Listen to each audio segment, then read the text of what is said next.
Hello, everybody, and welcome in to the Penny Bloom podcast. Today, we conclude officially our Anya Taylor-Joy actor spotlight with her newly released Furiosa, a Mad Max saga. It was released on May 24th, 2024, written by Nick Lathuris and George Miller, directed by George Miller. I am Colton Robertson. I'm joined by Joseph George. What's up, homie? Oh, what up, what up? Always a pleasure to be here. Oh, and it is always a pleasure to have you. And I'm so very excited to discuss this new epic of an action movie Mm. that we were just granted the pleasure of seeing in IMAX yesterday. It was glorious. It was glorious. And we're going to start as we do with, actor spotlights, but also just new movies. Let's do spoiler free for a little bit. We'll let you Mm. know whenever we're going to switch modes and go spoiler territory. But let's start with Anya Taylor-Joy in the role of Furiosa. Um, this was something I was extremely excited for. After watching Fury Road and seeing Charlize Theron's portrayal of the character, straight off of that, I was like, well, if Anya Taylor-Joy is going to take this character on, Hmm. I am fucking excited for that. I want to see that. And it did not disappoint. She is so, so good as Furiosa. How'd you feel about her in this movie? Yeah, in the roles that I've seen her in, nothing as gritty and as kind of harsh as this, quite. And she kind of has that in some of her more modern characters, that attitude towards her, but definitely not this world. This was is quite the different world that we got to see her in. And I don't know, I was very interested to see how she would take on the mantle of a character like this. And I mean, it was almost seamless. Like um, there's no difference between the two. I mean, there's a shot in which you're behind her, and the voice could have been. I can't remember exactly what part of the movie it's in, but she starts talking, and it sounds like they used a voice line from the previous movie, but I think it's Right, just right. Anya like channeling that energy. Like Channeling. yeah, Yeah, yeah, and yeah. it was perfect. Like I mean, she was um I think I know exactly when she's like, I need a vehicle. yes, And that she's, was the yes, line. yeah, Perfect. yeah, Yes, I need a yeah, vehicle. And I was like, yeah, "Whoa." I'm like, "Man, that was like to a T." yeah. Um No, but I mean, it was a perfect, it's a prequel to Fury Road, and mhm. man, does it perfectly encapsulate what a prequel needs to be. Mm. The tension and the stakes are there, even though you know that Furiosa is going to make it out of the movie. You know that she is because you've watched Fury Road. And that's always exciting to see how they manage to build that tension and build those stakes even in spite of that sort of thing, Mm. and I think that this does it about as good as any other movie. And I don't think it's ever impossible. It's just that, like, if a movie does fail to build tension and stakes, it's a fault of the movie. Like, there were several times in this movie with new supporting characters that Furiosa cares about that I was like, Mm. oh God, oh fuck, how, like, this person's not in Fury Road. Are they, like, what's gonna happen Yeah. here? Like, there's the obvious buildup of, Furiosa doesn't have one of her arms in the Mhm. second movie, or in Fury Road. Man, So you're like, you reminded when's me of that mid-movie as well. And like cuz it wa I don't even know how that wasn't registering in my head. And you're kind of, you were grabbing your arm and I'm like is your arm I'm like, feeling off? I'm like what's and then I'm like, "Oh my God, wait, they duh." I'm tease like, it like six fucking "Yes. times too. Oh, Like, they dude. act like Oh, they're gonna man." pull her arm off like several times. I thought whenever, Chris Hemsworth character is pulling on her arm, I thought, like, for Mhm. some reason maybe that would do it. Yep. Just clean off, and, like, that'd be Mhm. ridiculous. But, like, they're still building that tension there, and that's Yeah. that's what's cool, is they know what they're doing, and that's why I love George Miller. I love how zany his direction is. He reminds me a lot of a more, not polished. That might be the way I want to take it. Polished Sam Raimi. Hmm. A lot of the same sort of visceral camera movements and jolty and Mhm. super exciting zooms and just, like, bizarre style that just feels more neat, which is kind of bizarre to say about George Miller and Furiosa and Yeah. Fury Road. A But dirty neat It's Yeah. yeah, it's very chaotic, but a nice easy chaos. I don't know, it flows well. It's It's chaos easy to that follow. flows. Yeah. Yeah, and yeah, that's a lot of the times you are just on a I mean, I don't know, the landscape was a little bit different this time, which was really Hmm. cool. It wasn't purely just kind of flat desert, and there were parts of that, but I think they used like the sand a lot more. I don't like just sandstorm, like little ones instead of one massive one that we got in Fury Road. And then Hmm. we just had like elevation changes, up in mountains, up in huge sand dunes, and then I don't know. We visited every town and every thing that we just heard about in Fury Yeah. Road, which was really cool. And it was just kind of like, yep, we're here, and we're dropping by all these really cool places, and that's the cool thing is that if you've seen Fury Road, it is really cool to see all these things that you do kind of know about, and you're filling in a little bit more of the world.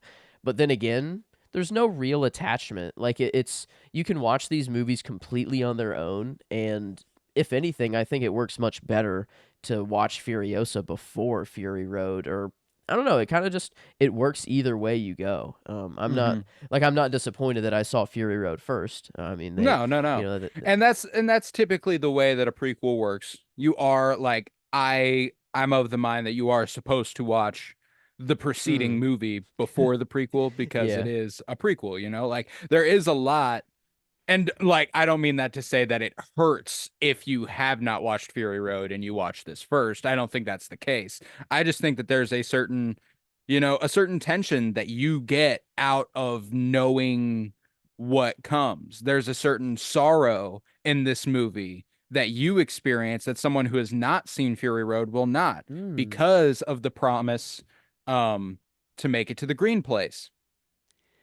Okay, that's true. I guess since we do know where the story does go, there are a lot of things that are immediately like the hope is kind of like sucked out a little bit, Yeah. and it Well, and and that's what's cool, even though, mm-hmm. like you are It still doesn't like matter. Yeah, we're like it. still wrapped and Mm, and that's what's interesting is that there are things that where it goes in Fury Road. The rise Furiosa sees, the shortcomings and what failures she faces.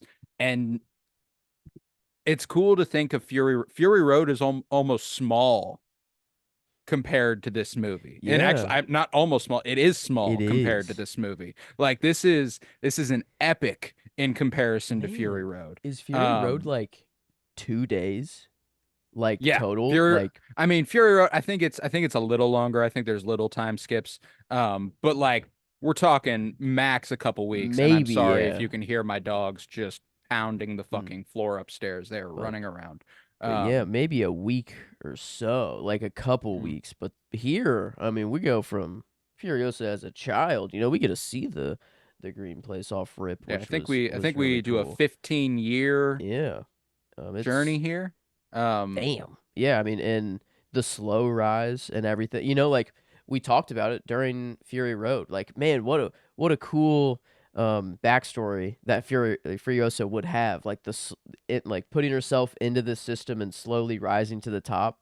And I didn't even think about like her being a woman and having to like hide that from everybody, and like obviously like she has to do that, and that didn't even register when I was watching Fury Road.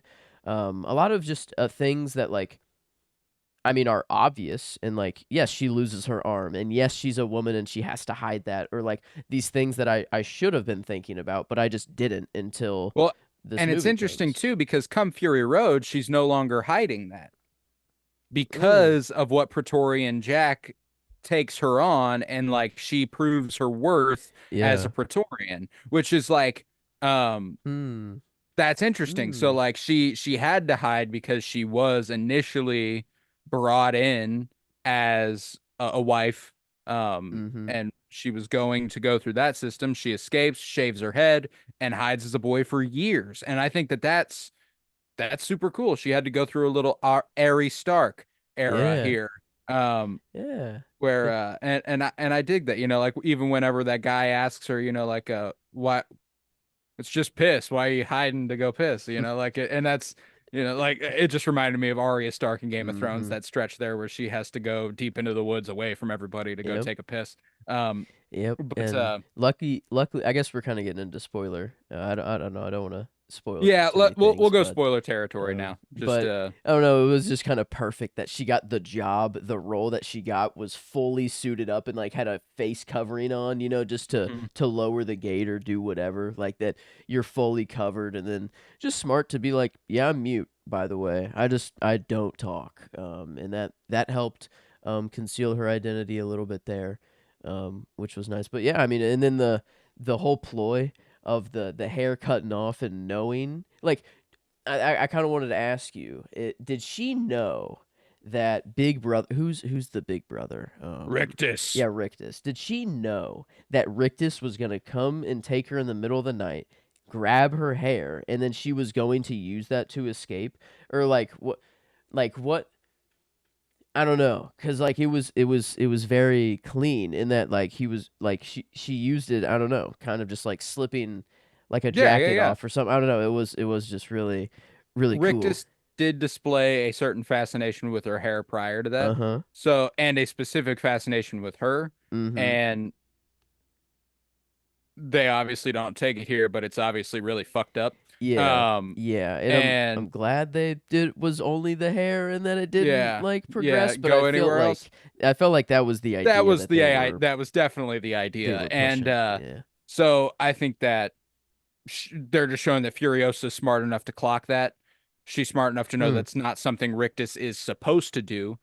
She's supposed to be saved for Immortan Joe. That's how the Mm-hmm. wives work. So like Uh she's smart enough to know that if Rictus is going to come for her, it's going to be in the middle of the night. She's going to be able to slip away. She's going to be able to so yeah, like I think that she's just that smart. She's just right. that cunning. She's just that like she knows what she needs to do to get it done. Um and that's what like I just loved the story in this one is fucking incredible. I Mm. love the grand spanning years odyssey that she go like that's what the trailer says. This is her odyssey. And that is extremely apt. I don't think that they could have come up Mm-hmm. with a better term to dub this movie than Odyssey. Like it is year spanning and epic and quite the fucking journey. And I think that it was so fucking cool.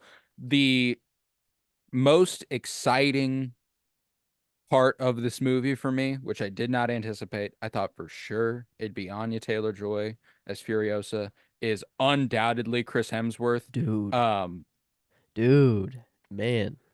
Finally, it's all these Marvel actors breaking out. Robert Downey going to Oppenheimer. We got Chris Hemsworth in here, and he's done some other action stuff, but this was just a no, yeah, and performance, man. He was putting on like it was. one that a lot of people are pointing to be like, actually, he's kind of done this before is Bad Times at the El Royale. Apparently, he was a villain in that, and I've never watched that. I've heard good things though, so that's Mm, one I'm interested in. But like, yeah, you see mm, Chris Evans going to playing Ransom and Knives Out, yeah. Robert Okay, Downey Jr. going to play Louis Strauss in Oppenheimer, and then Chris Hemsworth playing Dementus in dude. Furiosa. And he's like, this is the first time in the Anya Taylor-Joy spotlight where I'm not going to go Anya Taylor-Joy as my performance, even though she Mm, is incredible and she's undoubtedly like what she does mm, is incredibly impressive. The thing for me is that like and this is unfair, she's just that good that like I expect that of her. mm-hmm.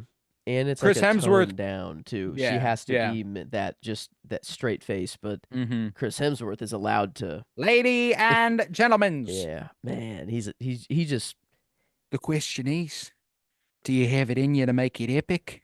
the Um, trailer line and how that came, like I know these lines are coming and stuff, and like even the bullets falling on him, like when in the right, trailer, I just thought that was like, oh, that's just like sick, and he's wanting to do that, like he wants to be flooded in all these bullets, sort of thing. I right. didn't think it was like him.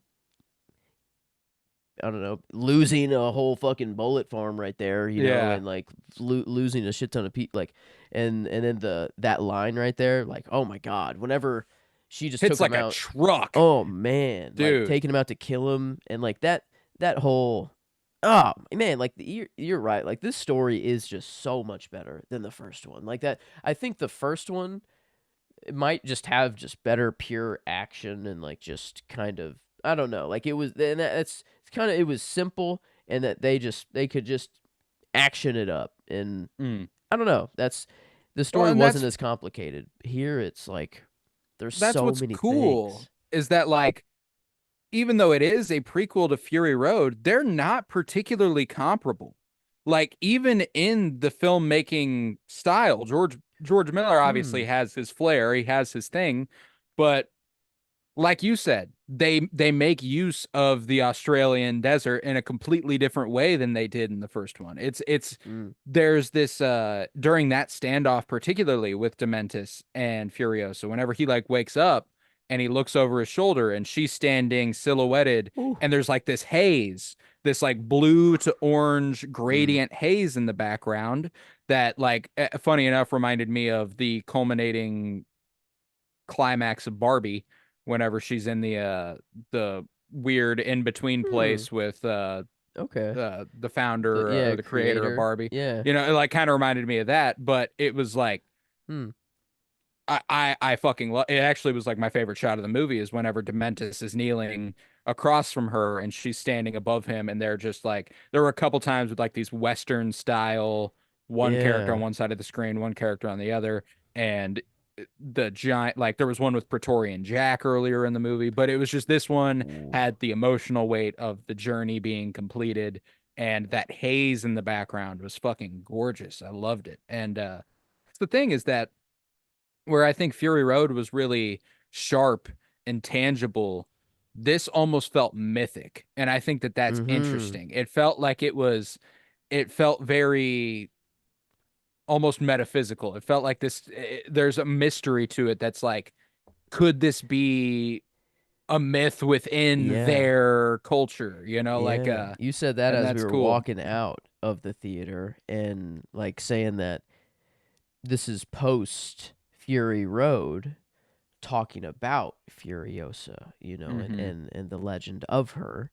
And I'm like, oh my god, and like thinking of that history dude, or what a cool character that was too. Just to Yeah, like yeah. how he had everything like tattooed on him, or like the scrolls of paper, and like was that the idea that he would just like that's what he studied, like that's how he reminded himself of all of the stories, is that he just wrote them down and studied them every day. Like That's how I take it. Yeah. that's pretty cool.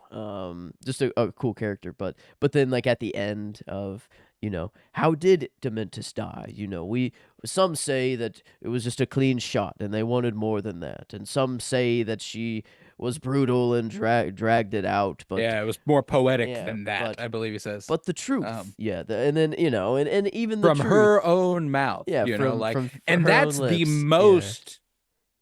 that's the most like I'm gonna say biblical, like that's Mm-hmm. kind of like that a tree was grown and its nutrients and soil were Oh yeah. human and it was and I loved that it was in the same spot where her and Praetorian Jack bonded for the first time and they put their foreheads together. That's the That's same where spot? that was where yeah, Oh, yeah. that's cool. Oh, Um that's really cool. they even took the same angle as they did when they showed them put their heads together, showing the Oh, tree sprouting from that spot. Yeah, no, wow. and I like so that's the thing is that I love that there isn't a concrete obvious answer because like if Furiosa told this man that it could also just be a metaphorical sense like I Mhm. put an end to that and from that grew new life essentially like Oh, we like it could like I that killed him so I could finally so plant the I could seed rebirth and that I I wanted. could do the Mhm. life that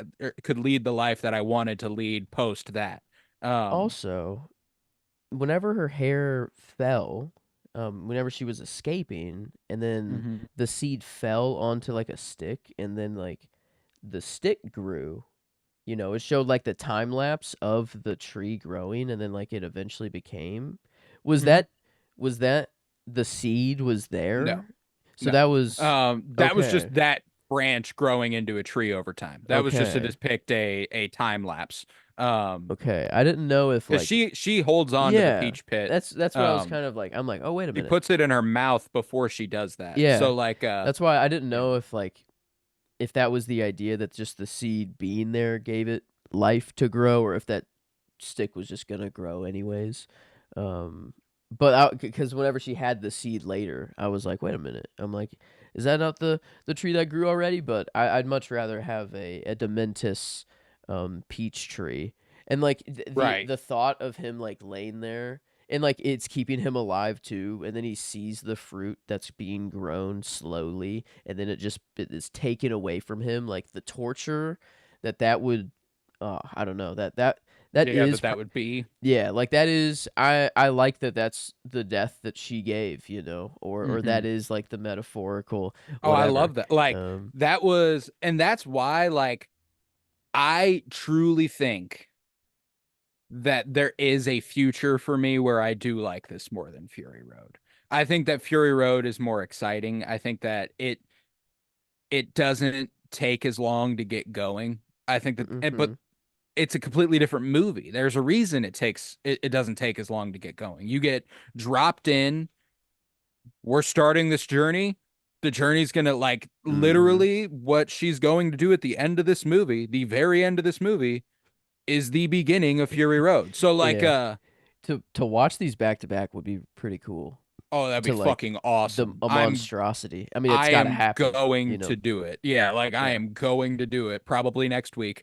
But Mhm. like I fucking adored this movie, man. And that so like it's just hard to it's hard to even compare them, because I would say the action in Fury Road is on the whole better, but there was some pretty fucking awesome action in this, man. I think that obviously Mm.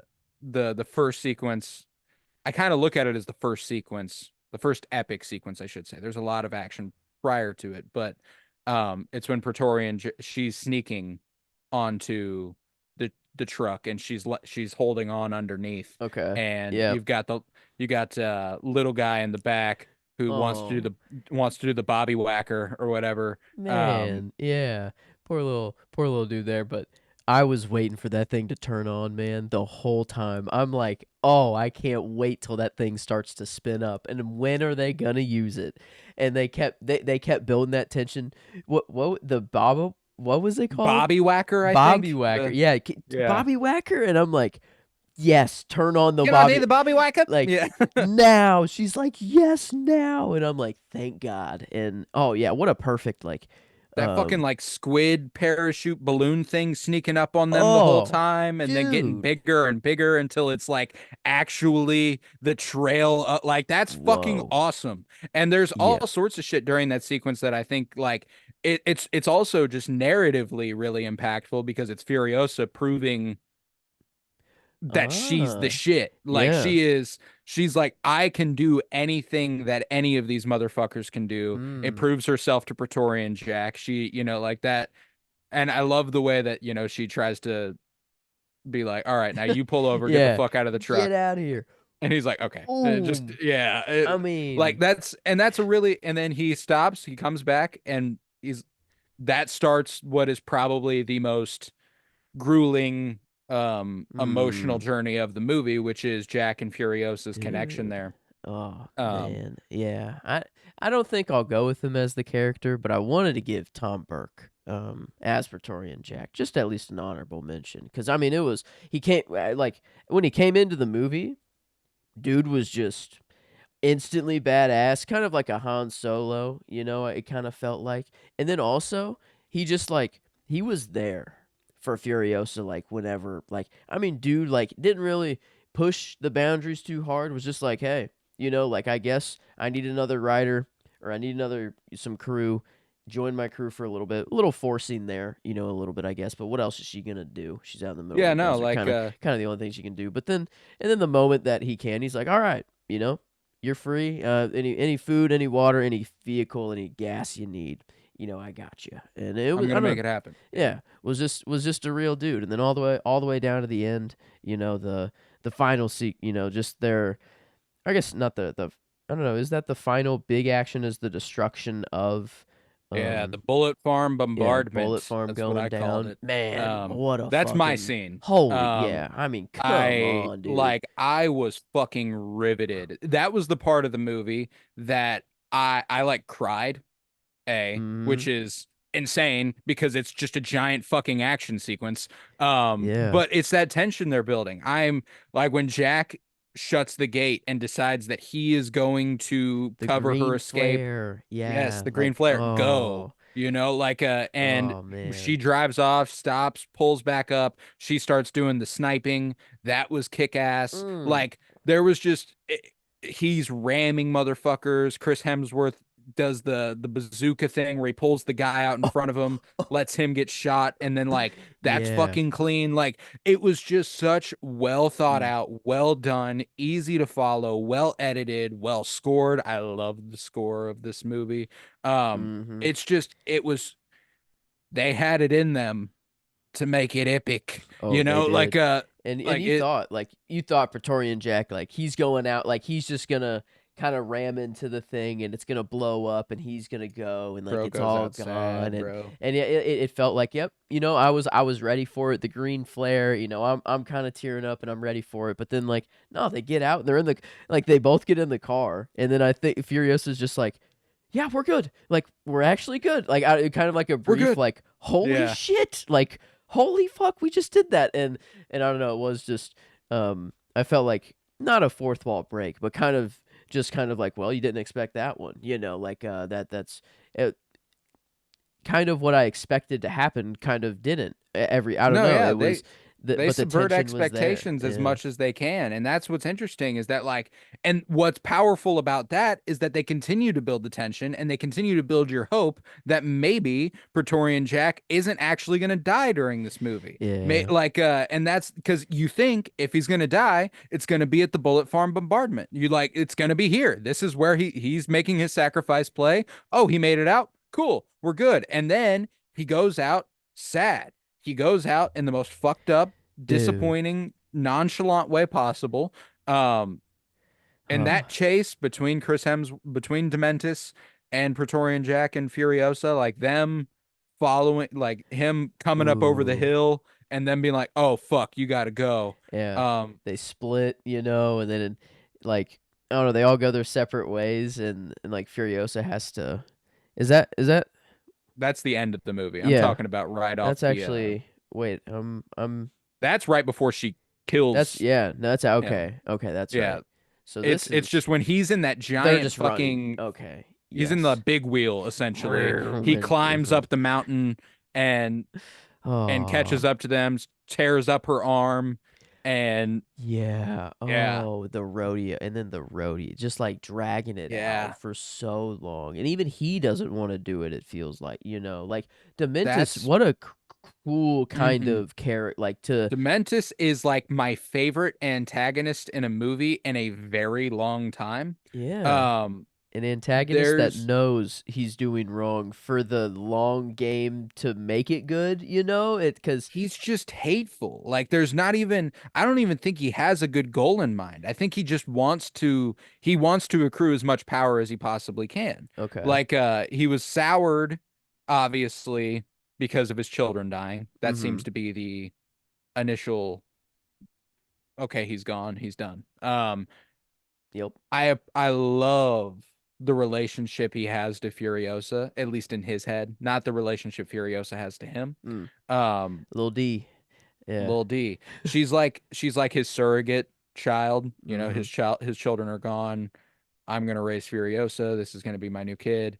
Um, there's a certain obvious affection he actually has for her, which is really cool. And when he sees her at the end of the movie and like really sees her and goes, Little D, he's he He's is like, oh. genuinely he is genuinely happy to see her. Mm-hmm. It's not like And oh, I realize what's about to happen. It's like oh shit, duh. and Oh instantly man. in love. He's like, I Mhm. have found my equal. We can Yeah, rule the world together. Like you are. He's like, you are just like me. And then Furiosa's like, we are I nothing am nothing like you. alike. I love that line. Oh, and And like, Anya during that mm, scene, they were having a ooh, fucking showdown as Yeah. actors there. Chris Hemsworth and Anya Oh my Taylor-Joy were God. so good. That's my other, like, if we're talking like strictly quality of scene, Mm.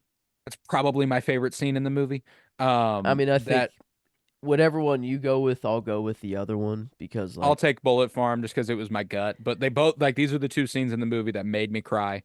oh, Um, dude, him and waking up, like drinking mhm, water, and then like, oh, it's cut, and he's like, oh shit, someone's here. At least he's got she's a gun, unloaded his Yeah, gun. he doesn't know that, and oh man, how like, it just she thought of everything, dude. The gun giving him hope. No, the knife in her ankle that she cut the blade off of, dude. I mean, like, come on. That I mean, that's That I wasn't mean, that wasn't hope. That was yeah, instinct. he's like, nope, nope, you didn't get me there, not yet. You haven't proved Yeah. your point, and I love that she is proving her point there, and like but at the same time, like Dementis being like, you killing me is not gonna do, not going to give you the satisfaction you think you're wanting, and then the whole like, we're already dead, like we're Mhm. and we just have to do anything to have that feeling. That's when I started to like, I was already kind of like breathing and like tearing up, but then like whenever he hit that, and then Oh, Furios, dude. like Yeah, Anya it's drops Anya one Taylor-Joy. tear. Like like, Oh man. because that scene is well written. There is a certain distance from the way I that like Chris Hemsworth dialogue can resonate with me because of the way he presents it. It's Mm, automatically a little funny. yeah. Which Uh-huh. but that like the fact that in a delivery that is so over the top and so funny and so bewildering, it can still break down your walls. And then to cut to Anya Taylor-Joy, whose performance in that moment is really what makes you break. That Mm. was just an incredible editing and directorial decision. I think that whenever they cut to her and the tear just falls down her face, Ooh, like that's when I lose it. oh, Like I was oh, like, fucking Christ. Um, ooh. Yeah, yeah, that's I mean, I think I will. You gave Chris Hemsworth the performance, and I do think he really does deserve it for the movie. But I'll give Anya good, I'll good. give Anya the love. She definitely deserves it as well. And I mean, she played the role as perfect as you could have. I mean, I don't really know. I'm sure someone else could have stepped into the mantle and done a great job, but man, did they just nail the casting on this one. And I mean, man, I'm just what a great just ca- group of young talent that we have just right now. Like I feel like I can't wait just to see Anya, Zendaya, Timothy, just all these people in any movie for any like as many I years to mean, come. shit. And Thinking about like Timothy Chalamet, Zendaya, Anya Taylor-Joy, Florence Pugh, Austin Butler, mm, mm-hmm. Dune. Yeah, basically the Dune 2. yeah, Yeah, like Dune it's a Messiah. sense So whenever like we get the Dune well, Messiah, yeah, yeah, yeah, and I guess we won't have Austin Butler anymore, yeah. but But like no, um, that's what's insane is that like that movie just fucking yeah. they got it in that one, but no, Mm-hmm. and they're obviously not the only ones. I think there's a lot of great young rising Dev Patel, Mm, obviously a little older than that group, but still in the and mm-hmm. Glenn Powell also older than that group, but kind of just making his rise to stardom. And Yeah, Sydney Sweeney is obviously cutting out a lane for true. herself. Jacob Elordi is doing really, really well. Mm-hmm. So like it's just like the idea that we no longer have movie stars, I think, is officially dead. Now, there is an argument to be made about the way that movie stars affect box office. Um, Mm. no movie star has the box office draw that movie stars used to have. It's a different game now. Um, Mm. but Yeah. It is kind of more of the movie itself, or kind mhm. of like the marketing of the movie instead of, hey, this person's in the movie, you have to go see it. It's, Mm. Well, huh. and that's what sucks too, is that like the movie going culture has just evolved so much. It used to be let's go see a movie this weekend. And then they got Mm. to the movies and they decided what fucking movie they were going to see. Dang. It wasn't like, oh, well, this movie's coming out. Let's go see this movie. And sometimes that was the case, but like Mm-hmm. but they had more opportunity to do that. We've had this conversation before because theatrical runs used to just be a lot longer. They used to have a life in that lane, but streaming's kind of deaded that. And it's really disappointing because like, I don't think I don't place as much importance on box office. The But when it comes to movies like Mad Max, it really does suck when a movie like this doesn't do well. Mm-hmm. Because Yeah. it's not doing well. Yeah. I saw one number, one kind of graphic of how it's doing the first week. I don't know. I guess not what they expected. And I don't know. It is kind of sad to see something this good and like this, like it deserves the same hype as like Dune. Like it is like that big of a movie this year. We're getting another action epic that like Mm. this year has, I don't know. Maybe it's just that I'm paying attention to movies a little bit more. But I'm just floored. Like I've been nothing but accepting of every movie we've gotten this year. It's been amazing. And it is a little sad that it's not getting kind of the hype that other movies kind of have been. I don't know, and maybe it is just a marketing thing. I don't know. Well, and Um, that's the thing though, is that like I don't know that it is. I think that we've just gotten to a point where the casual movie going audience is comfortable wait like this will be available on video on demand. What day is it? May 29th? yeah, June 29th. Like it'll be available to rent in a month, if not less. And that's not the fault of the movie going public. That's the fault of the companies who are producing movies who mm-hmm. don't give them their half lives. You Dang, know, they're not giving them full lives, to put it in Mad Max uh huh, terms. yeah, But it's just really disappointing. And I because the thing is that George Miller's got more Mad Max in him. He does. hmm. There's already confirmation for that. Another one's in development. Really? Yeah, Oh, a hmm. sequel to Mad Max, but it probably won't happen. Oh, because of the money now. Yeah, Yeah, the yeah, like it oh probably won't happen. man, You know, yeah, like, and that's really sad because Dune can come out and do well, and then it's like hmm obviously we're gonna make another one now off all this hype because it did make money and it is good, but now yeah. we That's have why, like, something. I Dang, think that people are really dismissive of the idea that the young movie stars like Anya Taylor-Joy, like Zendaya, like Timothy Chalamet, that they're not actually movie stars because they're not box office draws. But I think that the goalpost has just moved. I just yeah. don't think that's what a movie star is anymore because Don't hate the player, hate the game. You know, yeah, it's like kind of it's not really like, and I suppose that if the idea of a movie star is that like if that person's in a movie, people are going to go see it, which is fair. You know, like that is fair. But I'm also kind of I also kind of view movie star as an idea. Like if you feel like a movie star, you are a movie star, kind of, you know, like it's not hmm. you're not just an actor, you are Mm-hmm. a movie star. And I Yeah, feel like this era of young talent fits that bill. yeah. It's like And I just Babylon. think Maybe this is the sound. You know, like how mm, it changed the game. This is yeah. Maybe we are just in that yeah, next streaming. change. And so that's why like I would have loved for Furiosa to have performed well. I don't place The only thing that's concerning for is that we probably won't get another George Miller Mad Max movie. Man, And that sucks. yeah. But the thing is also to consider is that Fury Road was 10 years ago. And Fury Road also didn't do that well. Hmm. Box office wise. It did fine, but it didn't do particularly good. So like it's an interesting thing that Furiosa was even able to happen. And I think it's because of the critical acclaim Fury Road saw versus the box office performance that Fury Road saw. Okay. Um, Yeah. Mad Max. It opened with 45 million the opening week. mm, And a budget of 380 million, I think is, or no, it hit 380 million. Um, got up to there, but yeah, I mean, maybe these movies do just take time. Saga films, it maybe kind of Star Wars esque where the prequels came out and were hated, and just over a little bit of time, the kids well, grew up and people started loving it. So, but that's the other thing though, is that Fury Road was never hated. Fury Road was instantly loved. It mm, was instantly like this movie is fucking awesome. It was yeah, just it wasn't about so like that's what's interesting too is that we got a sequel to a 10-year-old movie mm, now. that also didn't perform that well. It was kind of folly to think this movie would perform that well anyway, um, Yeah, but in because of terms the of era.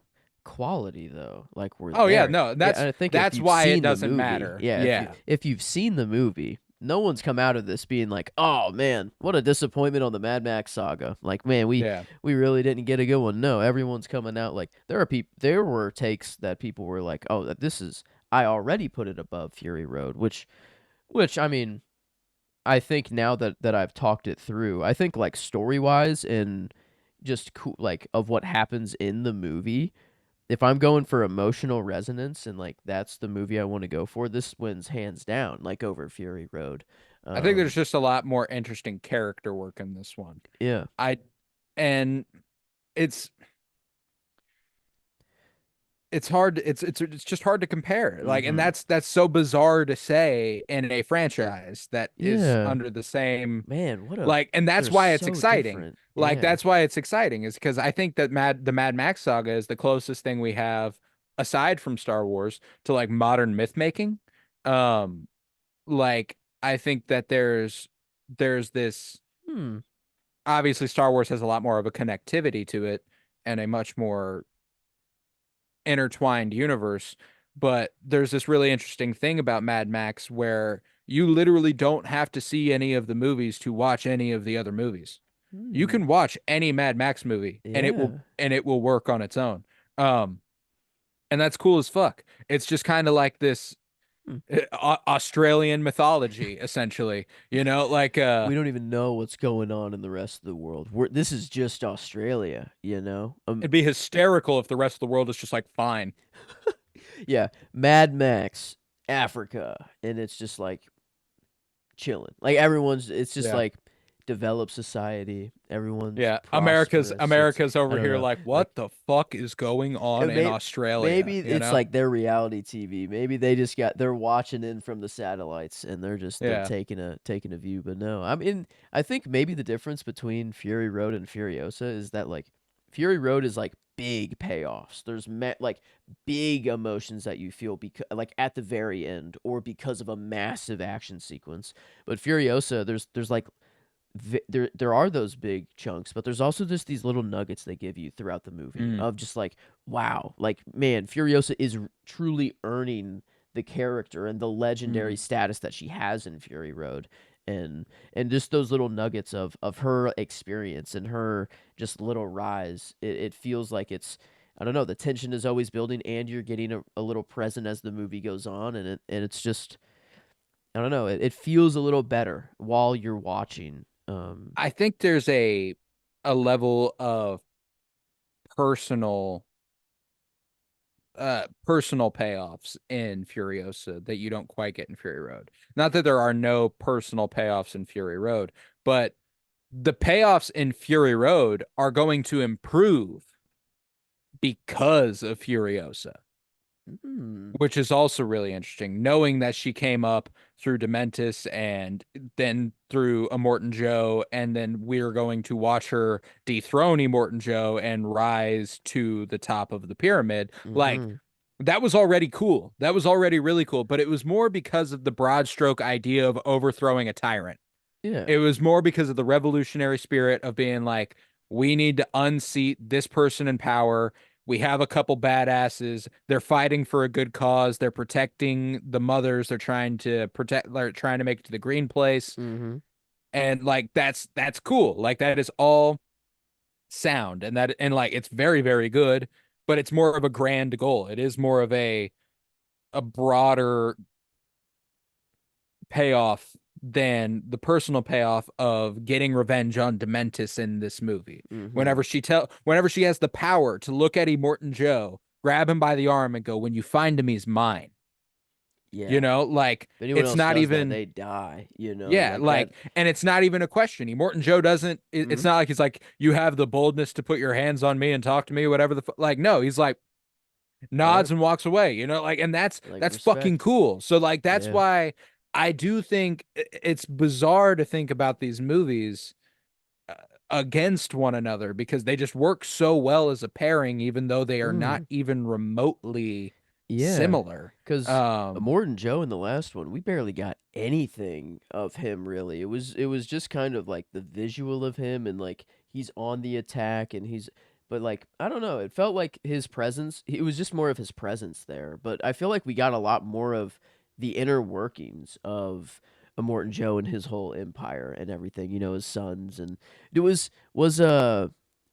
what his other Scrotus. son, Scrotus. Wow, that's hilarious. It was You know, he? I do not fuck with Rictus, but I fucking hate Scrotus. Goddamn, Scrotus Oh, annoyed the shit out of me. your smart decisions are blinding my father to the chaotic truth or whatever, you know. And Yeah, like, like there's three decisions we have right now. One, the coward's decision, you know, how he broke it down yeah. and everything. But And he couldn't be more fucking wrong either. Like, you know, for a fact he's wrong. And you have to watch Furiosa stomach the fact that Immortan uh-huh, Joe values Scrotus's uh-huh, opinion more than hers. yeah. You know, like, But even then, Immortan and Joe is like, yeah. no, my choice. Actually, we don't do Mhm. any of that. We let them think we're Fake leaving and left, everything. go And left. Yeah, like it's oh man. But I don't know, and just like every other character, like the bullet farm guy with no nose or whatever, just the little nipple rubbing dude, or I don't know, I love the credits at the end because I didn't catch a lot of their names. Like just yeah. the names of a lot of these people is just hilarious. And I don't know, I can't really remember. The Yeah, guy who's organic mechanic was one of them. he's Let's actually see. in Fury Road, also the organic mechanic. On Immortan Joe's team Yes, yes, and yes. because He yeah, he he's works like, with like the yeah, blood bags I'll and take all of that him. shit, you know. Oh, he's the Um, tattoo guy. He's the guy that yes, yes. tattoos fucking. Oh my Yeah, god. yeah. Okay, wow. Um, Um, but wow. another fun fact is that the gentleman who's playing Immortan Joe in this movie has a double role, and he also plays the guy in Immortan Joe's team who wears the suit and has no nose. Has like the thing covering his nose. He like wears a Really? suit the whole fucking time. That's the same guy who's playing Immortan Joe. Um, at least I'm pretty sure. Um, The nip is that the no nose guy? Is that the guy that rubs his nipple, or is that the no eye guy? Because there's a dude with no left eye or no right eye, and then there's a dude without a nose. Oh man, are they? Yeah, I'm trying to, because it says I was wrong. The gentleman who's playing Immortan Joe also plays the no eye guy, the not the no guy in the eye suit. guy. Um, Okay. So, okay, that's because I thought the no nose, because the no nose guy was in Fury Road as well, right? Because yeah, he didn't die. The no eye guy died here, but the yes. no nose dude, he's still good. He dies Well, and in the no Fury eye Road. guy is on Dementus's team too, which makes him a perfect Ah, double role where they're never facing each other okay. particular. They're not on screen together. They can, you know, and they are on Man, screen together whenever they do like the negotiations, but it's always a back and forth cut. what a Um, squad of people. You know, Dementus, like his Smeg. yeah. What's up with Smeg is just I don't know, just a jolly guy, you know. He's just in it. He loves his job. He's a good hype man. Just Bro is glazing Dementus. yeah, Bro is just maybe he's like, just in love with Dementus, you know. yeah. Maybe that is just what it is. But yeah, I mean, I guess he died. You know, he just kind of went out. At least he got to ride the chariot at the end. Mhm. What a bad! God, the Oh, chariot is dude, fucking awesome. come The on. chariot is so I dope. wonder if I that's love it. practical. I wonder if because like it kind of makes sense. You know, like Yeah, like he's it. steering with, yeah, like it. Uh-huh. It looked like it could actually work, and man, if they built that thing for real and like he actually was controlling the speed of it too with like the pedals on the I don't know, because there was some shit in the Oh chariot yeah, yeah, too. yeah. And oh man, yeah, all the war machines and Let's stuff they go check built. it out. Yeah, no, I love Like I whenever like the red mist goes up and they're like, "Boss, you want to check it out?" He's like, "Yeah, why not? Let's go." yeah. I love how nonchalant he is most of the time. Mm. He's Mm-hmm. like, "Yeah, fuck it, man. I don't know." Yeah. And yeah, Olympics kind of that they had, which was, kind of like the Joker tryouts when they just, Yeah, he yeah, broke a yeah. pool cue, set some weapons There are down. 20 of Yeah. you, but Yeah. we only have 5 bikes. Oh my lord. Yeah, four people going at it, just having to kill each other to get on the it's like musical chairs, but you have to kill your other opponents and there's only one Hmm. chair off rip. And yeah, so that sucks. And then even when the dude got on the bike, that lady just got back up and was like, "Nope, I'm still Nope. alive. You're dead now. Bop. I'll take the bike." And Ripped. That oh, ripped hard. And I yeah. love that was my favorite line in the trailer was whenever he went, "Lady and gentlemen's." Mhm. But it pays off even more when you know that he's talking to straight up one lady and a bunch of dudes. I Yep. think that's hilarious. Like I already loved it. I thought it was goofy. I thought it was like, oh, he's saying it backwards. That's funny. Mhm. But no, he's literally talking to one lady and a bunch of dudes. Yep. Um, Yeah, Lady and gentlemen's. man, and how brutal they got. They got pretty like it was gruesome at some points. Like in just Hmm. horror like whenever you brought up Raimi, like I mean, there were some kind of some fucked like when Furiosa, I think she was having a dream maybe or like she started having a panic attack and like random hands were like grabbing her and then Yeah, it yeah, like yeah, yeah. faded into like and I was like, "Oh my God." I'm like, "Holy Hmm. shit, this is like it was just very She panic wakes up and inducing." almost And stabs yeah. Praetorian Yeah, Jack, and and he's just there, yeah, just grabs her hand, kind of lays her puts her back back down to sleep. Like, down, yeah, that just was cute. That calms was it cute as down. And hell. man, yeah, I mean there's so many little nuggets like that you don't really kind of get in Fury Road because it doesn't really slow down. You don't really get that chance to kind of get these character moments. Well, And and it's that's what's interesting is that the most like in my head, you get character moments with them on the road together and protecting the wives and um, when they make it to where their society once was, she finds the Valkyrie, who is actually the little girl mhm. she's with at the beginning of the movie. She finds her again in Fury Road. She's the Oh, one who no she puts way. they put their heads together in Uh-huh. Fury Road. Like that is the little Oh. girl she's with at the Oh, beginning of this wow. movie. So like again, there's all sorts of stuff in Fury Road that is going to feel even better on the Yeah. other side of Furiosa, which is the exact Whew. job of a prequel, is to improve upon its predecessor by giving it more context. And I think that this is a bunch of stuff that, like, no, I don't think we needed this movie. I don't think it was something that's like, God, Fury Road needed a prequel. I Mhm. need to know what happened before this. But I fucking love that we do now. And I think that the spanning reach of more context on how the trade between Gastown and Bullet Farm and the Citadel works, and the fact that none of them had ever found the green place particularly, like it was Mhm. just out there at one point, um Oh, and then her having the map on her arm that gets torn gets off ripped too. off. Like, oh, Yeah. come on, dude. And what a cool, I mean, just learning like every little lesson like along the way. She even has to sneak like the tattoo ink at night to do it, like Hmm. and like keep drawing the map. I mean, it was there's so many cool little just little things that are in there that are man. And I think you're right. Like it did what a prequel is supposed to do, and I mean, it enhances the hell out of Fury Road. And if you haven't seen Fury Road, then good. You'll see a very enhanced version of it as your first time. But if you have, then Yeah. it's like then you're like it's almost like I need to see Fury Road again, even though I watched it literally before I went to the theater to watch it, Yeah, Furiosa. no, like Um, that's why whenever the credits started rolling and I could tell it was Fury Road, I looked at Emily, I went, "Shut your eyes, don't watch this. I'm gonna need you to watch Fury Road with me now." yeah. Because she never watched a Mad Max movie. This was her first rodeo, and she fucking loved it, which was like I was a little worried. Like there were points at the Mm-hmm. beginning of the movie where I was like, there's a pretty high level of entry that I didn't particularly realize.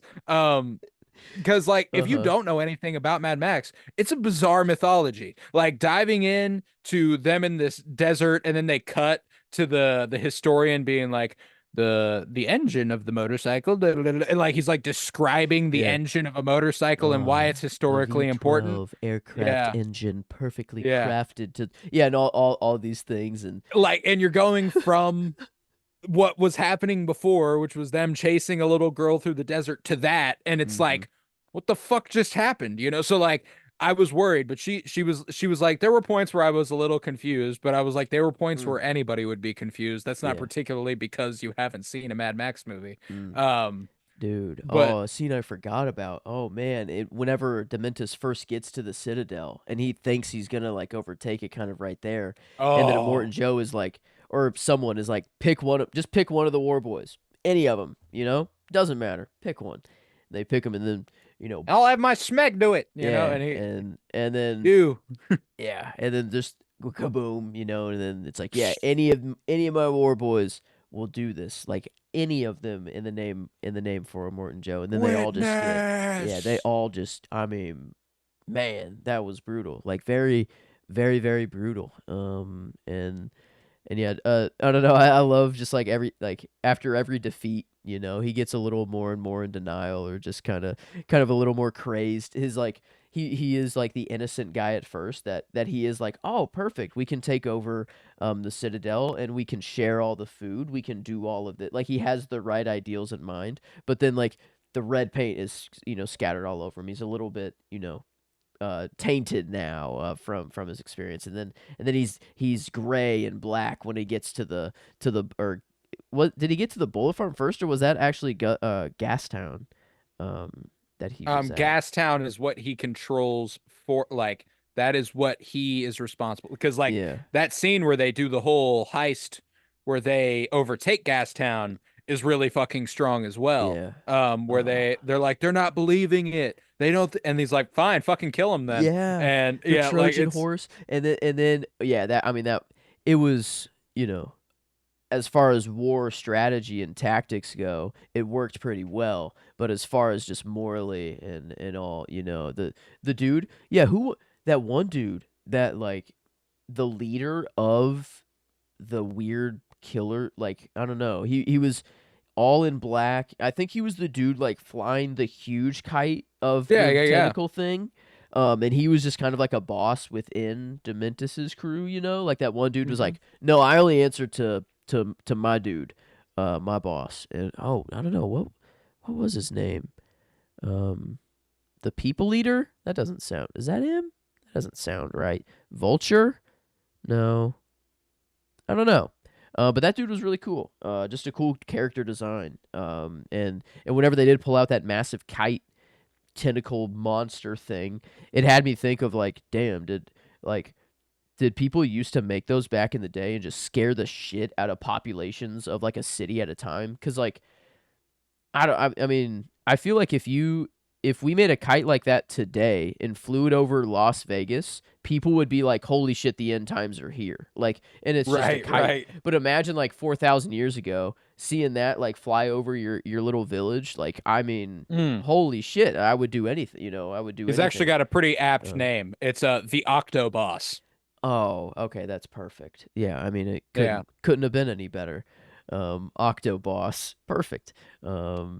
Yeah, he liked I don't know. How do they even know octopus exist? Um, History. The ocean's still there. that's true. They do got a history man. I'd like to sit down and talk with that history man. Have a conversation with He was a pretty good with dude. He looked yeah, out for Furiosa when he could. Feels like he's the first one who clocks who she is too, yeah. whenever he Make sees her yourself again. invaluable, and Yeah. Dementus will do anything. He gives her the right kind of lessons, and even though she's not responding back to him at first, he's like, he kind of knows. He's like, Mhm. I know you're hearing this at least. Um, Whenever whenever Dementus is having the standoff with a Morton Joe, and he's like, she hasn't spoken since her mother died, and he's like, is this man your father? She goes, nope.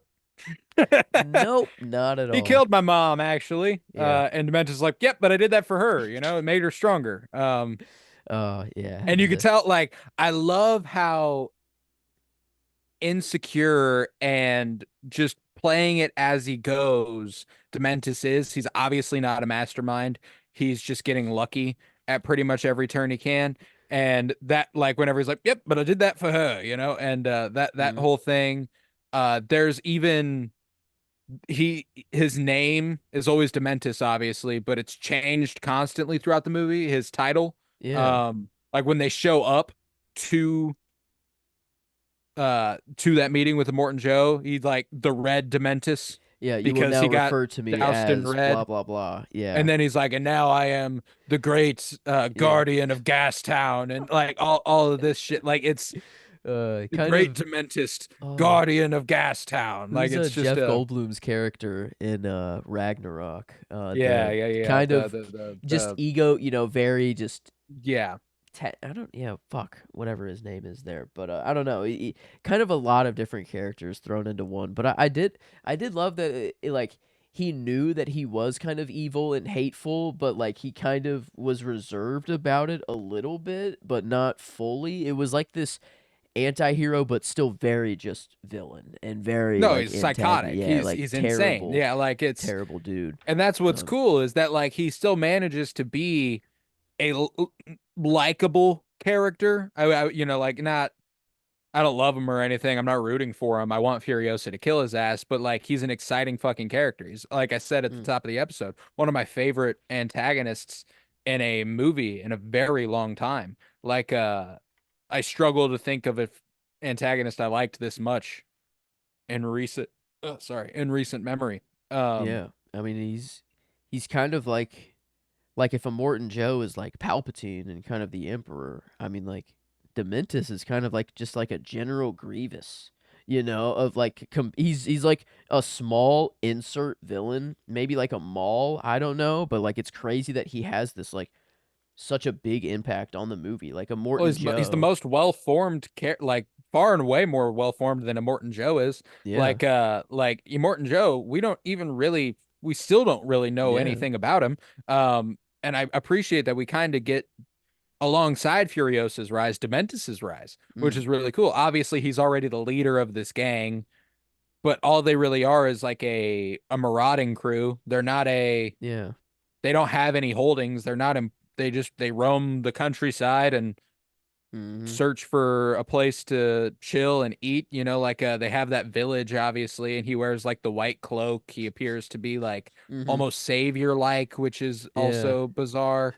When he's just sitting letting the wind like blow it up, and like I don't know, Mhm. it was just kind of funny. Like it reminded me of Big Hero 6. Like he was trying to just kind of be Baymax a little. I don't know. It just looked like Big Michelin Man as well. But yeah, I don't know. I was trying to think of my favorite shot of the movie, and I mean the one that stands out is like whenever Dementis wakes up after, when he sees Furiosa sitting on top of the Dune thing. But I felt like there was one, I don't know when it was, but like a maybe it was even a trailer shot. Whenever just the light bar across Mhm. Anya's face, and it's just her eyes that's in Yeah, light, and then the rest of her face is dark. I think she's looking out of the back of a car.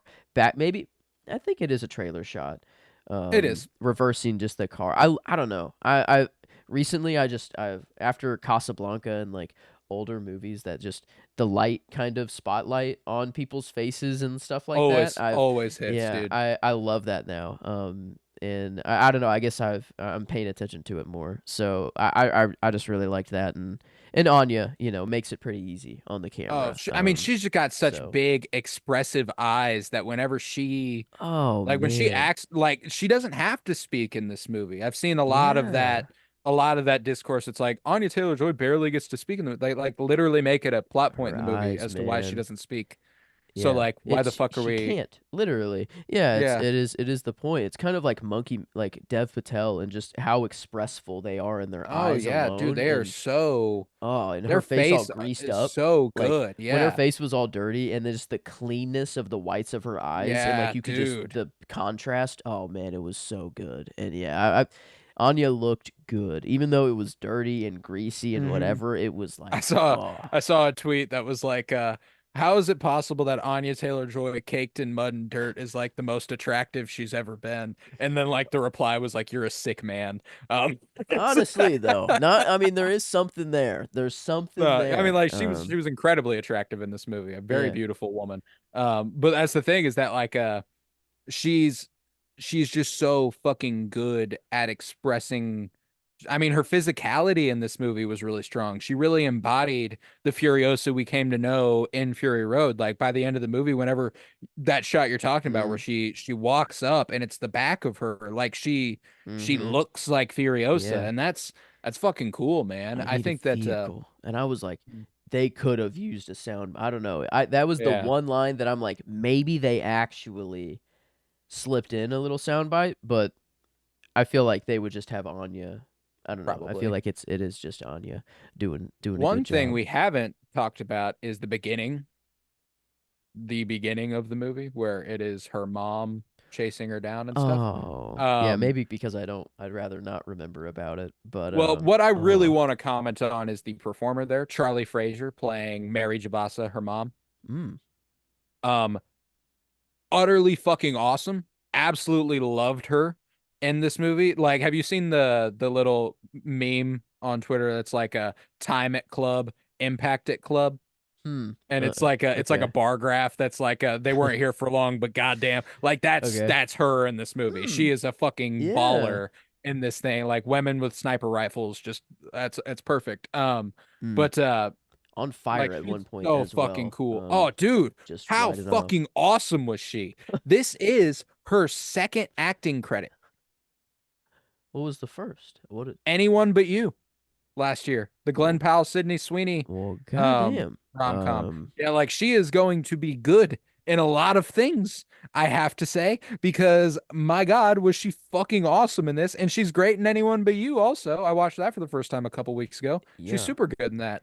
But Furiosa's dude, what mom, she and it makes total sense. Like oh it is. dude, Yeah, this is, and when I they hear the love. whistle It's like, oh, is that your and dad coming after you, huh? Is that your dad? They're like, no, and they're like, no, no, no. nah, That's, oh man, that whistle too, and like back at the village, like, you hear that? And like, them realizing what it and is, then the yeah. second one, they're like, fuck, they're fucking off, and yeah, oh man, that was kind of reminded me of like Ahsoka, that the Tales of the Jedi short, Yeah, a yeah, little yeah. bit whenever her mom had to go out and save Ahsoka, and but this is just much more badass here. This is like and Well, and then very there was that. tragic. Then you remember again, Fury. Like this is one of the reasons why Fury Road really hits is like there's that interaction at the beginning, or not at the beginning of Fury Road, but when she shows up to her village and they're like, "How long have you been gone?" She's like, "7,000 days or something." My mom died on the third. You know, Oh my god. Oh my like god. We I was got those remembering that. days. Yes, we did, and it's like, Oh my god. and that's why I'm like, there is a certain oomph that this gets if you've watched Fury Road. Um, Ooh. Wow. That's and I think that that's really strong, very you know. you're right, mythical here. Like Mm-hmm. the mother like on the third day and like this Mm-hmm. huh. I mean, usually a revolutionary story is quite biblical. Not no, I don't know. Usually they work Epic. out. Yeah, Yeah. very movie like. I guess is more of what I'm trying to aim for, and it works better if after the revolutionary's over. Revolution's over. If you glorify it a little bit, you won, you got what you wanted, and you might as well glorify some details and make it more apt to the people. It's word Mm. of mouth. It spreads faster. It's stories that are better and more interesting will just spread a lot better. And I don't know. I think like it's not wrong to do that. Like I think it's the tree, Dementus being in the tree is kind of the perfect middle ground where it's like it doesn't matter how he died. It's just that he did die and the seed could be planted afterwards. It's the idea of him dying and that's Right. what's nourishing. Not the literal that he is Hey, and literally shit, being if it kept is alive. literal, that's dope. Even better. Yeah, it's like Yeah, it's either just way is cool. it's only better if it's literal. So but yeah, no, this I don't know. The more I am talking about it, the more I do think I can like I can come away from this movie much more behind like I can push this movie. Well, I don't know. What's easier to recommend to someone? It is just on the person. It like if I recommend Furiosa or Fury Road. I think Um I would steadily and confidently recommend Fury Road with the hopes that that would be intriguing enough for them to to watch go. Furiosa. Yeah. Um, Okay, true. And I do think it is. it would be best to go in that order, to go Fury Road, Furiosa, and then back to Fury Road instead of Furiosa to Fury Road. But yeah, I mean, this, once you're in and you know the world, this movie, I feel like there's much more emotional resonance. There's much more I can get out of this movie, um, versus Fury Road, which the end, I don't know. The end, I am feeling great. And now I'll feel a whole different version of great. It'll be really different the next time I watch it, which will be Oh, interesting. dude. Because maybe I'll watch Fury Road now, and I'll be like, oh, well, actually now, undoubtedly, it's Fury Road because of what Furiosa did. But Right. I don't know. Maybe it's a Kill Bill situation. This is just a part 1 and 2, and it's just a massive conglomerate now. Dude, it looks and it is I loved it. I loved it. And it did break my top 5 on the year so far. Mm. Um Oh yeah, I think and yeah, it does it pretty easily for mine. I think I might only have 5 total now. If I I think you do. got 6. Oh wow. Okay, I got 4, 5, 6. This will be number 7 actually. Okay. Oh wait, 1, 2, 3, 4, 5, 6, 7. Actually, this is number 8. And yeah, it'll slot in at number 3 for me. Ooh, is Ooh. it? Love Lies Bleeding. That's gave me pause. I'll put it above Civil War for sure, I think.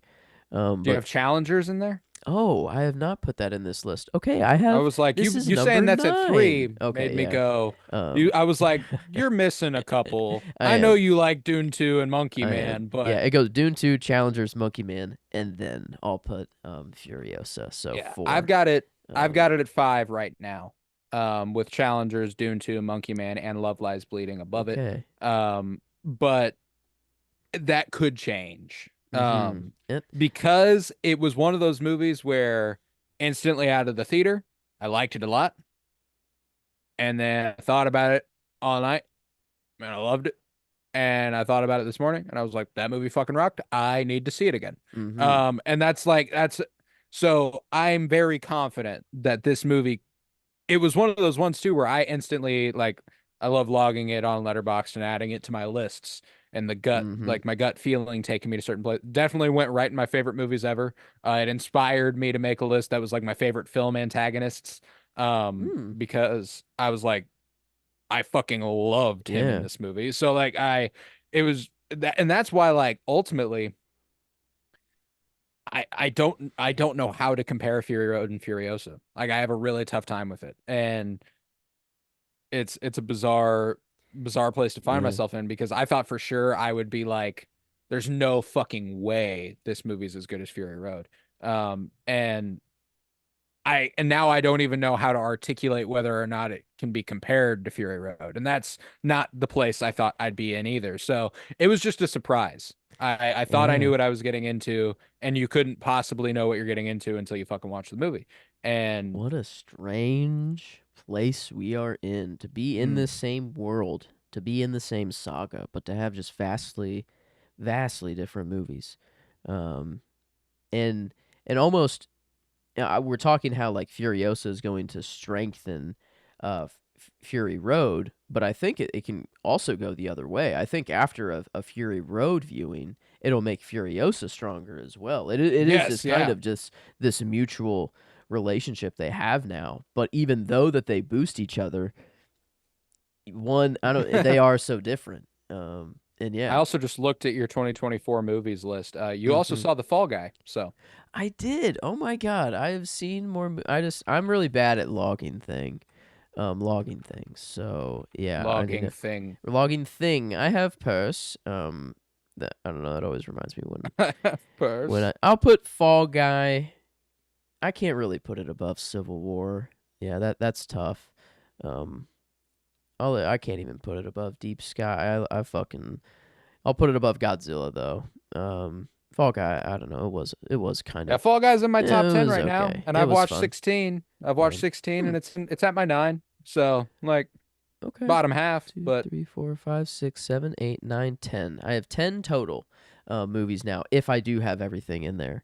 yeah, right. I was Which just I don't like know if I do or not. But But now, yeah, Furiosa's still at Yeah, as 4. far as what But I have seen that I know you have, mm-hmm. I think we've covered it all. I was just like, I felt like there was one more, and I'm glad I found it. Uh-huh. But yeah, no, I love Furiosa, man. I'm extremely happy with this movie. I love me some George Miller. Mm-hmm. If you haven't watched more George Miller, strongly recommend it. Obviously, we've all seen Happy Feet too.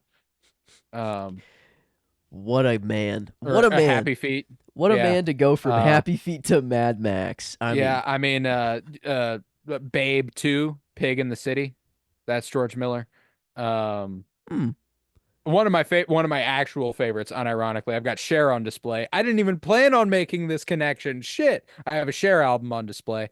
She's in a George Miller movie called Witches of Eastwick with Susan Sarandon, Michelle Pfeiffer, Man, and Jack Nicholson. I always forget she Um, was an act that she just acted as oh, well, she's and fucking she's just awesome. I love in Cher. movies. I love Um, Cher. That's a Best Actress winner right there, by the way. That's an Oscar talent. winner It's a for Best talented Actress. woman right Love me there. some Cher. But yeah, no, Witches of Eastwick, strongly recommend. Um, like I said, Susan Sarandon, Cher, Michelle Mm-hmm. Pfeiffer, and Jack Nicholson. Jack Nicholson plays Satan. It's awesome. Wonderful, wonderful movie. So Okay. yeah, George Miller's always had a flair. Just a couple years ago, he had an Idris Elba, Tilda Swinton movie called 3,000 Years of Longing that I haven't watched yet, but I really want to. Um, Idris Elba plays like a genie of some sort. Um, So like Mm. I I like George Miller. I think he's a fun, weird fucking director, and I'm excited to watch anything he has left in the tank. If that's another Mad Max movie, fuck yeah. If it's not, I'm there regardless. So Okay. yeah.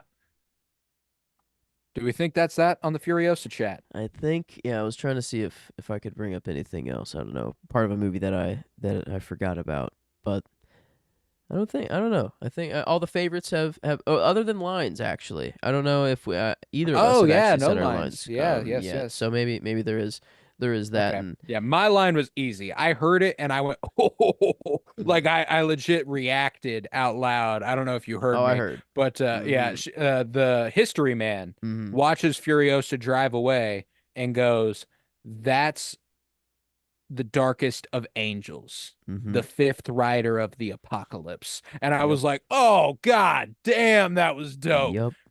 Yeah. So that was Yep. my line. Yeah, no, that was hard. And part of me, usually when I do lines, I take them down when I'm watching the movie. But in a theater, I just don't Yeah. I don't do that. So I feel like I have a different line that I would go with. I just can't remember it. But one that I pulled from IMDb that I did like was whenever Dementis. I don't know when this happens, but it's obviously whenever it's Dementis talking to Furiosa, and he says, "You fabulous thing. You crawled out of a pitless grave deeper than hell. Only one thing going to do that for you. Not hope, hate, no oh, it's whenever he's okay. That's the Yeah, end. the It's the very end. culmination. There we Yeah. go. Yeah.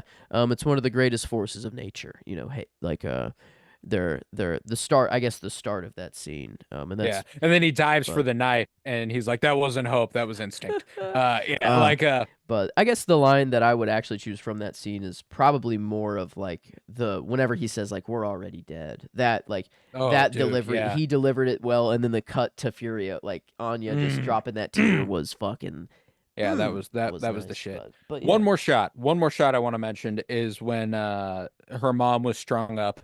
That was another flash to Oh. what the potential death for Chris Hemsworth's character could have been. Um Oh. they had that, like it could have been more poetic than that. And Uh-huh. but Yes. Oh, it's when they go to her. It's when they that's flash right. to Furiosa's eye and they zoom in all the way and you see the reflection of her mom Mm. on the cross there. Mm-hmm. Um and then like we zoom in and then we flash forward to the future and it's a new chapter. Love chapter Yeah. titles, by the way. Mm. I love breaking up a movie that way.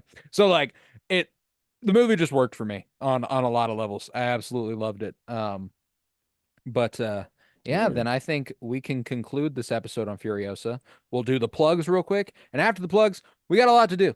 Um, A, we're gonna rate this movie. Mm. That'll be first step. After that, we got some announcements as to where the show will be going. You know, we're fresh off the 5-year anniversary of the podcast. We got some news. Um, After that, Cinema Surprise Mm. starts next week. Joe's got to announce what the first movie we'll be covering is. And I'm very excited for that. And I believe that is and I have a little surprise. I have a little surprise after that as well. So, Okay. a little 5 year anniversary. Whoa. We're actually recording on the 5 year anniversary. Fury Road obviously came out on the 5 year anniversary, but we're Mm-hmm. celebrating it real deal today. So I've got a little surprise for that. Um, Okay. but with that, if you would head to patreon.com/pennybloom pod, where you'll find over 50 hours of exclusive content. As of Monday, you would have found our first ever Penny Bloom Dispatch. You can find that over there now. Um, we also have all sorts of book reviews, comic book reviews, movie reviews, and the like. For $1.50 a month, you can have access to all of that. And those Penny Bloom Dispatch episodes are going to be free. You can find those on Patreon for free, and they'll be every Monday here on out, as often as we possibly can. Um, it's a lot of fun. So that helps support this podcast financially, which is huge because it costs me money and I don't make any off of it unless it's over there. Head to Twitter, follow at Penny Bloom Pod, follow on Instagram at Penny Bloom Podcast. You can also follow on TikTok at Penny Bloom Podcast. And you can watch on YouTube now. Just look up Penny Bloom Podcast and we're there, baby. Um, you can also leave a 5-star rate and review and download wherever you might be listening. May historically bad month for us. But hey, it is what it is. Maybe House of the Dragon can correct that. We would love if Furiosa gave us a little pick me up. RRR ended up being randomly the most popular episode we've had in months. Um, Hmm. so that was cool. Okay. But Hell yeah. yeah, so a lot of stuff. A lot of stuff. But yeah, download, share with one person. You saw Furiosa, you saw it with a friend, slide it their way. Be like, hey, they like Furiosa too. Check us out. Um, but yeah, let's rate this thing. How are we feeling? Mm-hmm. On a scale of 1 to 10, enjoyment wise? I'm pretty high. I'm Uh, pretty high. yeah. I guess I don't know. I'm not quite at the 10 that No, we got no. for Mad Max. I think Fury Road. I think I wasn't at a 10, but then I arrived at a 10, or did I actually say I 9? think we were pretty straight away at a 10. I'm trying to remember. I think that was a Cinema Surprise episode that you're talking That about, where okay. you were. That I In talked fact, I know myself into a exactly. I 10. actually know exactly which one that is, but it's a Cinema Surprise episode Okay, so never weeks from mind. now, so I can't tell you what movie it is. But no, Um, I think I was basically right there though. I'm pretty certain that I was like at a 9.75. Um, but this one I'm crying. Wait, like there's actually emotional resonance here. It enhances the other like the enhancement factor. I think like boosts the enjoyment. Like oh I mean yeah, it that's does. like It that's does. huge. That actually does matter. Which And is like we talk about the personalness and the emotional touch this movie has versus Fury Road, but there's still some pretty fucking awesome stuff in here. When they whipped out the parachutes for the first time, yeah. uh, I went, Oh. oh, let's Oh fucking man, cook. yeah, that Like was. that's awesome. So Mm, like there's I'm high. I'm high on this mm-hmm. movie. Like I'm comfortable going 9.25, 9.5. Okay, yeah. I think 9 kind of felt like the floor. Mm-hmm. That I'm up in the nines, and I think yeah, I don't know. I think either right there or 9. Let's see. Do we have any 9.25s? The personal history of David Copperfield would be the only other 9.25 on the actors spotlight that we've done I'd probably throw that at recently. about the same level of Um, enjoyment if I had to say so myself. Um, 9.5 would be Emma. That's what we gave Emma, and mm, I don't think I can say I like it as much as Emma. that's So I yeah. think 9.25 is where it comes down at. I think that is the ceiling there. I think I do like. Okay, so 9.25, and then now critically, It's a damn um, good movie. It's a damn man, good movie. written Um, very well.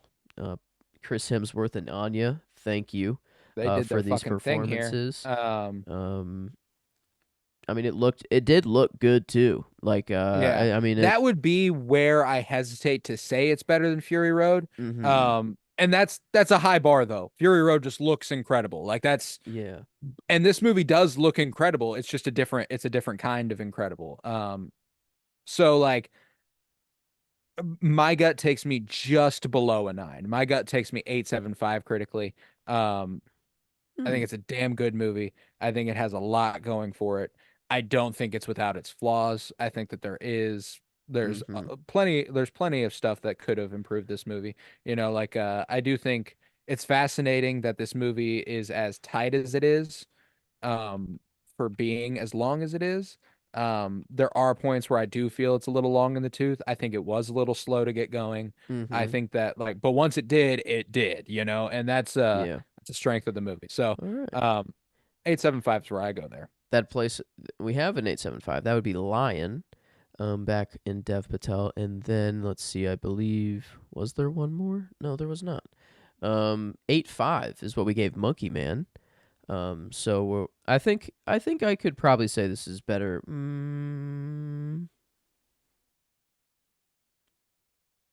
I would say so. I think there's just a more It's polished, either right there. It's either an yeah, 8.5 or an like the 8.75, thing and the thing about it is that the faults of Monkey Man come from it being a directorial debut, and you can tell it's a directorial yeah, debut. that's true. What the faults that come in here is like hubris on the director's part. It's like George Miller being like, "I'm the fucking shit. How about you smell it?" type shit. Hmm. Like it's I'm gonna do whatever the fuck I want, and at some points that works, at some points it doesn't. And I think that like those types of swings, Yeah.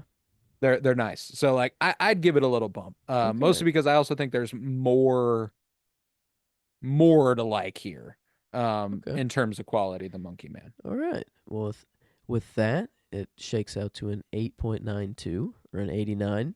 And Love that's that. that's that's pretty nice. Let's see. I didn't even. Oh, it's rocking an 8 out of 10 on IMDb right now. High Still a praise. little High early, but praise. that's pretty high, for IMDb right now. And I guess the good old um tomato meter. Let's see what the people are thinking. A 90% on both audience Yeah, and and it's got a 4 out of 5 on critics. Letterboxd, So which is pretty. wow. If you break the 4 barrier, you're doing pretty Yeah, well on I gave it Letterboxd. a 4.5 So did I. myself. So did I. Felt right. Not quite a 5 star. Um, Not a gut 5. I think a second watch and pairing with Fury Road mm, could be a 5, and mm-hmm. that's like that's what I'm looking forward to. So, Oh yeah, um, but I, yeah. I like this movie a lot. I think it has a lot of room to grow for me, which is fascinating. It wasn't one straight out of the theater that I was instantly like, God, I have to see that again. But I woke up this morning and was like, It'd be nice to see it I know again. Emily doesn't want to see it again today, but I would love to see it It'd again be today. nice. Yeah. So Yeah. that was kind of how it is. But yeah, I will be seeing it again though. It will be the third movie on the year that I will go see twice. The first two being Dune 2 and Challengers, which Mm-hmm. are my top two favorite movies of the year. We've been So, riding pretty hot. Yeah, this yeah, year has been pumping them out. So yeah, very. I mean, we're only halfway through. Not even halfway not through the even year, and yeah, goddamn. I 512. mean, sheesh. Let's. I'm ready. I'm ready for the I am fucking ready. whatever we got in Yeah, no, store. I'm super happy with Furiosa. Super excited for the back half of the year. And we got a lot of exciting stuff coming in the Mm. back half of the year for the podcast. So next week begins Cinema Surprise. Mm-hmm. Now, obviously, in the meantime, this Friday we will officially be concluding Action Movies Galore with our top 10 favorite action movies of all time. Next Monday, we're doing a top 10 Star Wars shows of all time. But next week is when we reduce from 3 episodes a week to 2 episodes a week. Um, and the most important of those projects is Cinema Surprise. What you might not have known coming into this episode, if you are a seasoned listener of the Penny Bloom podcast, is that this is probably the last episode exclusive to Penny Bloom podcast where we're covering a movie. Big news, big news, Mm-hmm. big switch. Now, obviously, like I said, we will have Cinema Surprise. That will be every Friday for the next 12 weeks. That will all be here on the Penny Bloom podcast. However, it will also be available on its own show. You will be able to find Cinema Surprise as its own series on its own platform. Cinema Surprise by the Penny Bloom podcast. It will be one season for now, 12 episodes going back and forth where Joe picks a movie, I pick a movie. Joe picks a movie, I pick a movie. And it's fun because we surprise each other at the end of every episode with what our next movie is going to be, hence the name Cinema Surprise. Um, and that's a lot. That's super exciting. And it's been so much fun. We've already recorded a lot of episodes. And it's Mhm. nice to be far ahead again. Um, However, Cinema Surprise cannot be the only thing we do. We like, it's fun to have that randomness. It's fun to be disorganized, but we're going to do that in a more seasonal format. Um, Whenever we need a break from what will eventually be starting. Mhm. We're eyeing a start few months from now. Um, After House of the Dragon, after Cinema Surprise season one, they're kind of the end of an era for the show.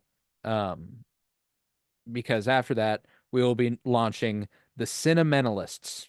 Mhm. Uh, that will be our movie podcast, and we'll be launching that with 3 episodes, 3 live commentaries of the Star Wars original trilogy. Mm. Felt right. If we're gonna start a new show, why not start with some of our favorite movies of all time? Um, so come September, you can expect us to be under a new mantle. The Cinementalists. That's where you'll find all of our movie content for the most part, save for breaks to do Cinema Surprise. Um, Mhm. but we got a lot to look forward to. And just because of all that doesn't mean the Penny Bloom podcast is going away. We're too sentimental for that. Yeah. Um, it's it's going to reform a little bit. And kind of a return to form. When the show started, it was much less like we've become. This is what we're talking about today. This is the movie. This is the show. This is the thing. This is what we're doing. We're going to return to kind of what the show was when we started. Once a week, segment based. Mhm. Let's talk about these things for this amount of time, and we'll be back next week. And that'll be titled The Penny Bloom Dispatch. Obviously, I mentioned that earlier in the Patreon. That's our soft launch. That's why you can watch it. You can watch it. You can listen to it on Patreon right now. Um, but that'll be much more timely. It'll be much more, like we'll record it on Monday. We're putting it out Monday. That's the plan. That's how it's gonna go down. And it's very exciting. And it's obviously a big switch. But we have time to adjust. You get another 12 weeks of standard, typical what you've come to know from the Penny Bloom podcast, with Fire and Bloom starting in a couple of weeks, Mhm. and a few more movies on Fridays. Um, but yeah, things are going to change. Things are going to change in a big way. And this is due to the fact that our listenership has been on a very steady downward trend. Um, and you know, maybe House of the Dragon turns things around. Maybe maybe Penny Bloom Dispatch does really well. Um, Regardless, we're over 500 episodes deep. We're over 5 years gone. Why not start anew? Why Mhm. not start fresh? That's kind of the motivation. It's not really like, regardless of how, if things can turn around, they do. Fuck yeah. Great. That's exciting. Doesn't matter. We're going to do something new too. Um, and I'm very excited for it. It's been fun to plan new projects. We've got stuff lined up Mhm. all the way through the end of 2024. We've got a plan already. Now, I gave you the Star Wars stuff for the sentimentalists, but there is more after that, and we have a plan. We are excited. And that's the thing. It's mostly going to be once weekly. We're going to start all these different shows, just kind of have our fun. Give us a Mhm. freedom. That's we've been doing this a while. We're just trying to shake things up. Eventually there will be a television one. You know, you'll eventually be able to find all our Game of Thrones content under one banner. So like it, it's a lot of shifting stuff. And if you want to keep up with that, if you want to stick with us, the best place you can be to keep up with this news is Twitter at Penny Bloom Pod. Follow there. That's where I give most of the updates, if not all of the updates.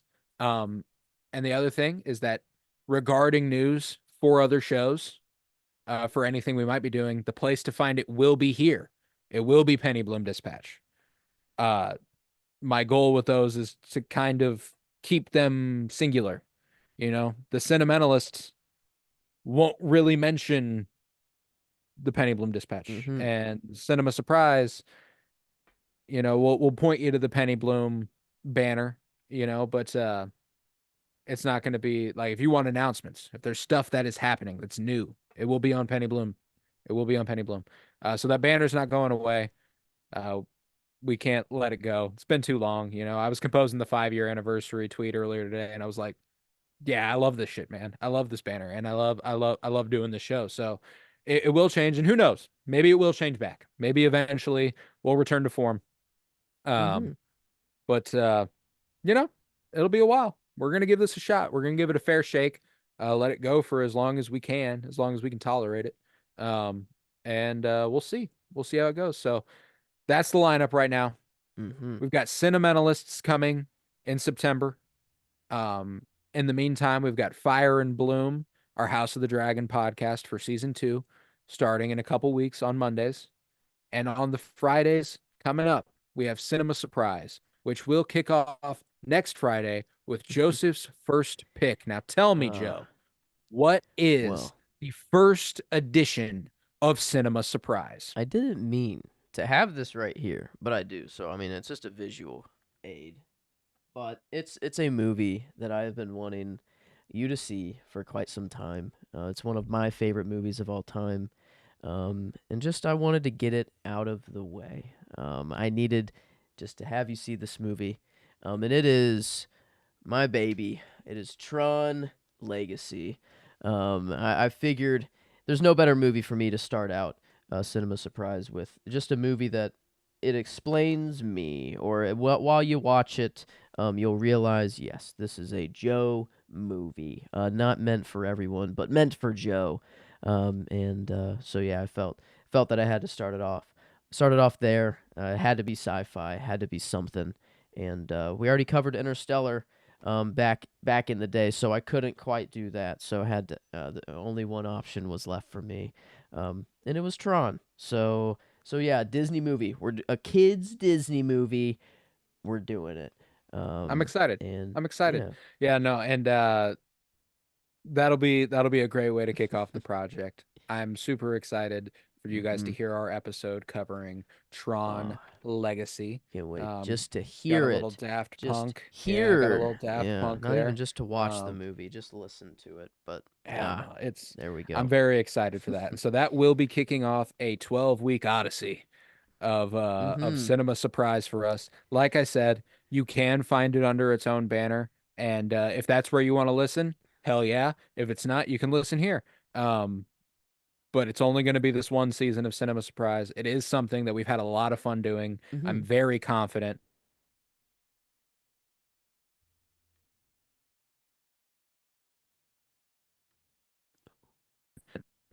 Okay. Back. I'm very confident there will be a second season. Mm-hmm.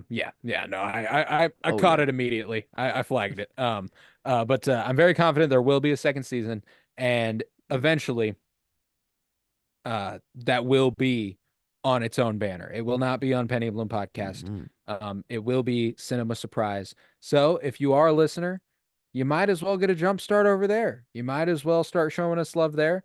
Go ahead, subscribe to Cinema Surprise. We already have a trailer up over there, kind of explaining what the project is. You can go ahead and check it out. And yeah, we'll have its own little theme song. It won't be the Penny Bloom. It's exciting. It's exciting. So Cinema Surprise starting next Friday with Tron Legacy. And at the end of that episode, I will announce what our second movie is. Mm-hmm. And Joe will be happy to learn what that is. And at the end of that one, he'll tell me, and at the end of that one, I'll tell him, and so on and so forth. So it's a lot of fun. Super exciting project. Cinema Surprise starts next Friday.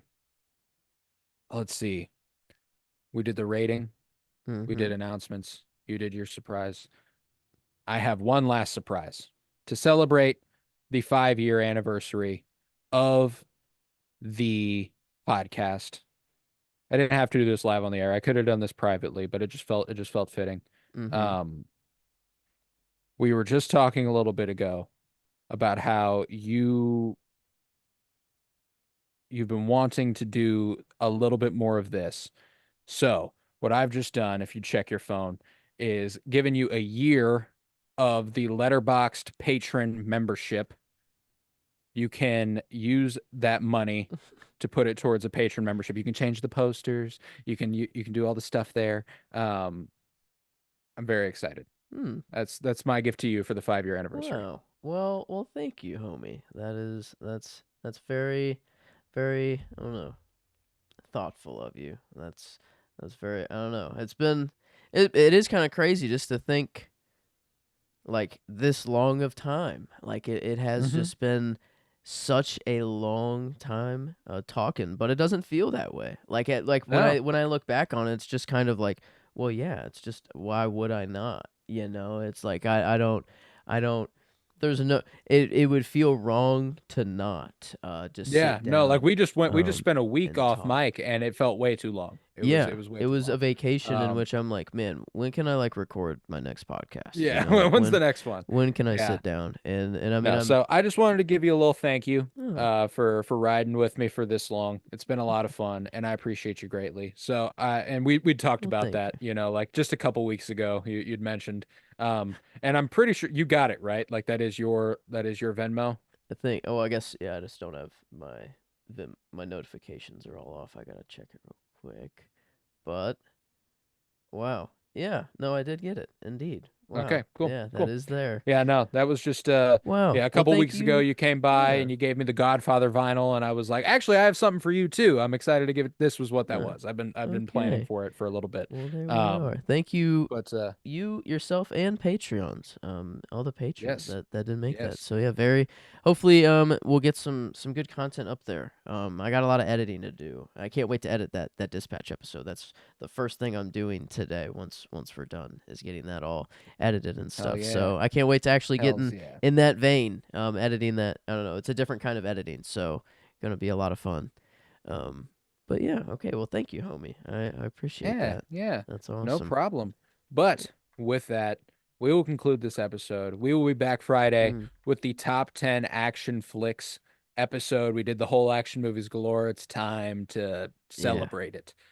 Next week, we got the top 10 Star Wars TV shows in anticipation of Acolyte. And the next Friday, Cinema Surprise begins with Tron Legacy. But with that, I was Colton Robertson. I was Mm. joined by Joseph George. Thank you very much, homie. Oh, thank you for having me. It's always a pleasure to be here. And it's always a pleasure to have you. And remember, peace, love, and bloom. And do you have it in you to make it epic?